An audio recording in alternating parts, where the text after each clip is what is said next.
Top quality और consistent performance के लिए सिर्फ सिल्वर पंप्स एंड मोटर्स, नाम याद रखना।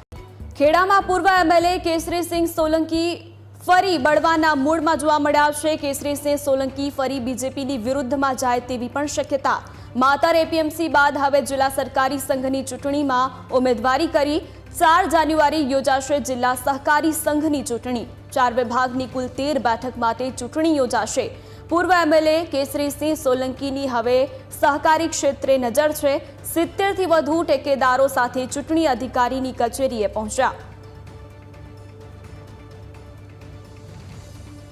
ફોર્મ ભરાયું છે, પણ કાલે બીજા 9 તાલુકાની અંદર પણ ફોર્મ ભરાવાના છે। કોઈ મેન્ડેટથી લડવાનું કોઈ ઇલેક્શન નથી, પણ દરેક 10 તાલુકાના ચેરમેનશ્રી હોય, સેવાના ચેરમેનશ્રી હોય, એમનો હક છે।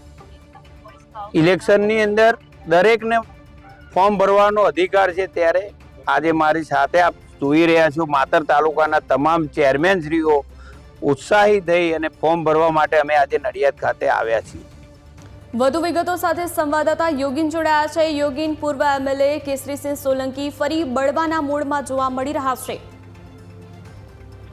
ચોક્કસથી સોનલ, હજી તો 2 દિવસ પહેલા જ માતર એપીએમસીની જે ચૂંટણી થઈ તેમાં કેસરીસિંહના કારણે ભાજપે સત્તા ગુમાવી પડી હતી। ત્યારબાદ હવે જ્યારે ખેડા જિલ્લા સહકારી સંઘની ચૂંટણી આગામી 4 જાન્યુઆરીના રોજ આવી રહી છે અને તેના માટે ફોર્મ ભરાવાની શરૂઆત થઈ ગઈ છે, ત્યારે કેસરીસિંહ સોલંકીએ ઉમેદવારી નોંધાવતા ફરીથી આ રમાડો શરૂ થયા છે।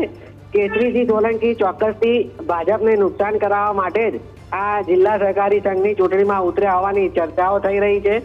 જો કે આ સંઘની ચૂંટણી છે એટલે કોઈ મેન્ડેટ આપવામાં આવશે નહીં, પરંતુ ક્યાંક ને ક્યાંક ભાજપ જે છે તે જ્યારે ચેરમેનની ચૂંટણી થાય ત્યારે વ્હીપ જાહેર કરતું હોય છે અને તેવા સમયે આ કેસરીસિંહ જો વિરોધ નોંધાવે તો ભાજપને નુકસાન જાય તેવી પૂરેપૂરી શક્યતા છે।